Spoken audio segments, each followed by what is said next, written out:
UPSC में polity के question आते तो सबसे इजी हैं, लेकिन सबसे ज्यादा गलत भी वही होते हैं। एग्जामिनर आपको छोटे-छोटे कंफ्यूजन देता है और आप क्वेश्चन को गलत कर देते हैं। जैसे यूपीएससी ने 2020 में इस क्वेश्चन को पूछा। यहां पर बोल रहा है कि भारतीय संविधान संघवाद, पंथनिरपेक्षता, मौलिक अधिकार और लोकतंत्र इनके रूप में जो बेसिक स्ट्रक्चर है उसको परिभाषित करता है। देखो, अगर आप केवल भारतीय संविधान को भूल जाओ तो ये पूरा का पूरा स्टेटमेंट सही है, लेकिन उसने कंफ्यूजन यहां पर डाल दिया कि भारतीय संविधान इसको परिभाषित करता है। तो हम सब लोग जानते हैं बेसिक स्ट्रक्चर को संविधान परिभाषित नहीं करता, बल्कि 1973 में हमारा जो केशवानंदा भारती केस आता है उसमें इस डॉक्ट्रिन को यहां पर दिया था।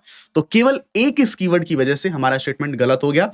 कई बार जल्दबाजी में हम इस पर ध्यान नहीं देते और पूरे को यहां पर, क्योंकि पूरा डिफाइन कर रहा है सही है, लेकिन केवल भारतीय संविधान यहां पर लगा दिया, स्टेटमेंट गलत हो गया और यहीं से हमारा क्वेश्चन ले डूबता है ये। तो पहला स्टेटमेंट गलत।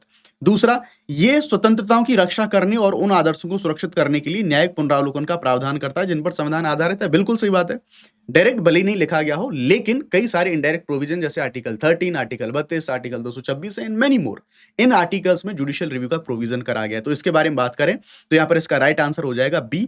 ये 2020 में क्वेश्चन पूछा गया था। अब ऐसे बहुत सारे ट्रैप आते हैं और जुडिशरी में भी ऐसे बहुत सारे कंफ्यूजन, क्योंकि कई सारे क्वेश्चन यूपीएससी ने पूछे हैं।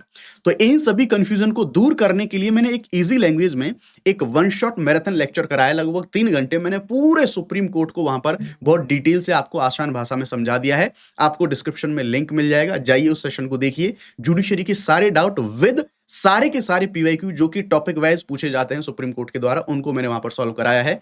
ये टॉपिक आपके लिए आसान हो जाएगा, ये मेरा वादा है।